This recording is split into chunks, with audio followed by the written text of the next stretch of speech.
आज के वीडियो में हम लोग एक फ्रेजल वर्ब करने वाले हैं, brush off. Are you ready?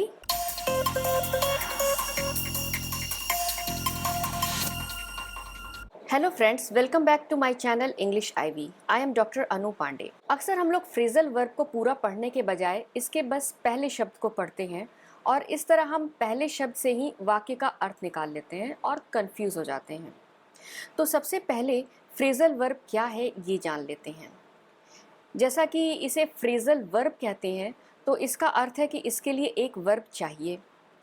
Verb के साथ प्रीपोजिशन या वर्ब के साथ एडवर्ब के कॉम्बिनेशन को फ्रेजल वर्ब कहते हैं। फ्रेजल वर्ब का अर्थ उसके ओरिजिनल वर्ब से अलग होता है। जैसे यहाँ पर ब्रश ऑफ, इसमें ब्रश एक वर्ब है और ऑफ एक प्रीपोजिशन है। ब्रश का अर्थ है संवारना, जैसे ब्रश योर हेयर यानी अपने बाल संवार लो। ब्रश के साथ जब ऑफ को कंबाइन कर देते हैं, उसे ऐड कर देते हैं, तब इसका अर्थ पूरी तरह से बदल जाता है। और दूसरे फ्रेजल वर्ब की तरह इसके भी एक से ज़्यादा मीनिंग होते हैं, लेकिन इस वीडियो में हम इसके दो मोस्ट कॉमन मीनिंग को डिस्कस करेंगे। पहला लिटरल मीनिंग और दूसरा इडियोमैटिक मीनिंग, यानी कि इसका हूबहू अर्थ जो निकलता है वो मीनिंग और इसका मुहावरेदार अर्थ। आइए चलते हैं, सबसे पहले इसकी लिटरल मीनिंग देखते हैं। ब्रश ऑफ यानी ब्रश से या हाथ से किसी सरफेस को साफ करना, उसके ऊपर से धूल या मिट्टी को हटाना। टू रिमूव डस्ट और dirt by using your hand और ब्रश। जैसे यहाँ पर इस सरफेस के ऊपर से मिट्टी इस ब्रश की मदद से हटाई जा रही है। यहाँ पर हाथ से इस सरफेस के ऊपर की गंदगी को, डर्ट को या मिट्टी को हटा रहे हैं। यहाँ पर कपड़े के ऊपर पड़ी धूल को हाथ की मदद से हटाया जा रहा है या झाड़ा जा रहा है। हिंदी में हम लोग अक्सर कहते भी हैं कि कपड़े के ऊपर मिट्टी है, इसे झाड़ लो। तो झाड़ लो या हटा लो, इसके लिए ब्रश ऑफ का यूज़ करते हैं। आइए अब कुछ एग्जाम्पल्स देख लेते हैं। टेबल को झाड़ दो, ब्रश ऑफ द टेबल। धूल हटा दो, ब्रश ऑफ द डर्ट। यहाँ पर ब्रश ऑफ द टेबल कहा गया है क्योंकि यहाँ पर टेबल के बारे में बात की जा रही है कि किस चीज़ को साफ करना है। यहाँ पे ब्रश ऑफ द डर्ट कहा गया है जिसका तात्पर्य है कि किस चीज़ को हटाना है। यहाँ डर्ट के बारे में कहा जा रहा है, brush off the dirt. Coat साफ कर लो, brush off the coat. Coat से धूल साफ कर लो, brush off the dust from the coat. आइए अब इसका इडियोमैटिक मीनिंग देखते हैं, यानी कि इसका मुहावरेदार अर्थ क्या होता है।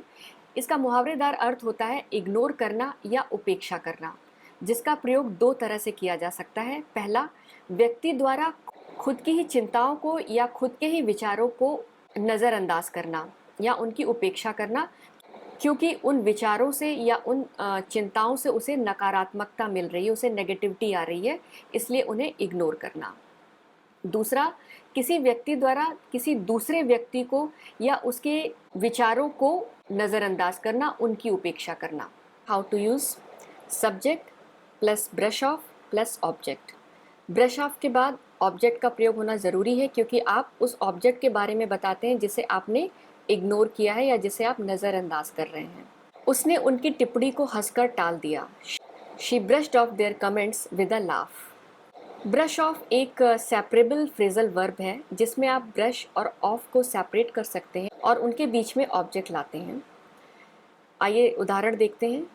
She brushed there comments of with a laugh. जब नाउन का प्रयोग नहीं होता है और प्रोनाउन का प्रयोग करना होता है तो प्रोनाउन को हमेशा ब्रश और ऑफ के बीच में ही रखा जाता है, जैसे शी ब्रश्ड इट ऑफ।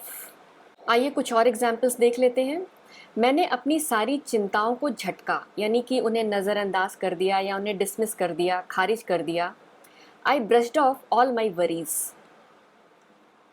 उसने अपने डॉक्टर की सलाह को नज़रअंदाज किया, यानी कि एक इम्पॉर्टेंट चीज़ को या एक इम्पॉर्टेंट बात को उसने नज़रअंदाज कर दिया। She brushed of her doctors advice.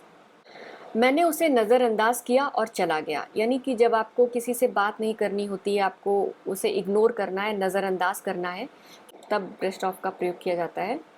I brushed him off and walked away. मैंने उसकी असभ्य टिप्पणियाँ नज़रअंदाज कर दी, यानी किसी के नेगेटिव कमेंट से आपको बुरा लगता है, आपको ख़राब लगता है, तो आप उसे धूल मिट्टी की तरह झाड़ कर आगे बढ़ जाते हैं। तो यहाँ पर उस चीज़ के लिए ब्रश ऑफ एक बहुत ही अच्छा फ्रेजल वर्ब है। I brushed off his rude comments, यानी उसकी टिप्पणियों को मैंने कोई भाव नहीं दिया और नज़रअंदाज करके चला गया। I brushed off his rude comments. Brushed off का प्रयोग comment, suggestions, responsibility, concern, complaint, incident, symptoms, doubts, rumours, criticism इन शब्दों के साथ किया जाता है। आई होप आपको मेरा वीडियो पसंद आया होगा। Thank you for watching. Please मेरे वीडियो को लाइक, शेयर एंड सब्सक्राइब ज़रूर करिएगा। Thank you once again. धन्यवाद।